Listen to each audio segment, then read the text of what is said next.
UP के अमरोहा में एक 16 साल की लड़की जो pizza, burger, momos, chow mein, Maggi खाने की जबरदस्त शौकीन थी, उसकी आंतें आपस में चिपक गई, उसकी आंतों में छेद हो गए और उसको पहले एक स्थानीय अस्पताल में भर्ती कराया गया जहां उसकी सर्जरी हुई।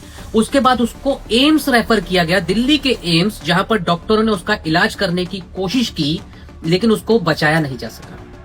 हुआ ये कि ये 16 साल की लड़की स्ट्रीट फूड और फास्ट फूड की जबरदस्त दीवानी थी। ये लगातार काफी समय से बाहर से मंगा कर ये सारी फूड आइटम्स जो है वो कंज्यूम कर रही थी, जिसमें मैगी, चाउमीन, बर्गर, मोमोज जैसी घटिया चीजें जो है वो शामिल थी। और आप देखेंगे कि भारत में 80% से ज्यादा जो यूथ है वो इन दिनों आपको मोमोज के ठेलों पर लाइन लगाए हुए मिल जाएगा, बर्गर खाता हुआ, या फिर अगर घर पे कुछ नहीं ऑप्शन है तो मैगी खाता हुआ, ये सब खाता हुआ, चाउमीन खाता हुआ आपको दिख जाएगा। और अब ये जो बीमारी है ये टियर 2, टियर 3 सिटीज में भी पहुंच चुकी है। तो ये लड़की, इसकी आंतें चिपक गई आपस में एक दूसरे से, इसकी आंतों में छेद बन गए। डॉक्टरों ने इसका इलाज करने की कोशिश की, इसमें इंप्रूवमेंट भी शुरू हुआ, लेकिन फिर एक दिन ये कोलैप्स कर गई और डॉक्टरों ने पाया कि जो इन्फेक्शन पेट से शुरू हुआ था वो इसके बॉडी के दूसरे हिस्सों में पहुंच गया, लंग्स तक भी पहुंच गया और दूसरे हिस्सों को भी इसने डैमेज कर दिया। अब इसमें देखिए दो बातें समझने वाली है। एक तो ये कि भारत में जिस स्पीड से ये स्ट्रीट फूड और फास्ट फूड का कंजम्पशन बढ़ा है उसने ये परेशानियां पैदा की है।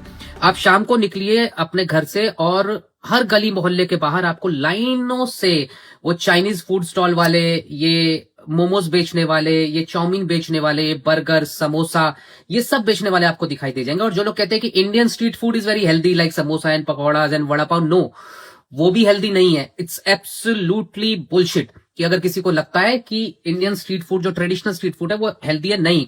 कौन सा तेल वो उसमें इस्तेमाल करते हैं बार बार, कौन सा, किस तरह के उसमें कार्ब्स होते हैं, क्या हाइजीन होती है, वो समझाने की जरूरत नहीं है। गोलगप्पे की शौकीन महिलाओं को खासकर समझना चाहिए।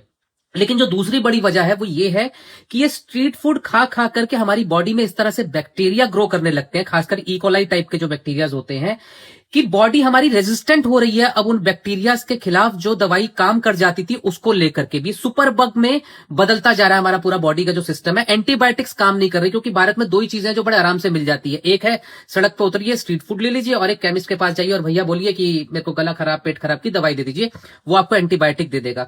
तो ये एंटीबायोटिक ने और स्ट्रीट फूड की अवेलेबिलिटी ने मिल करके भारतीयों के शरीरों का बेड़ा गर्क कर दिया है। इसलिए सावधान हो जाइए अगर आप भी स्ट्रीट फूड के शौकीन हैं तो।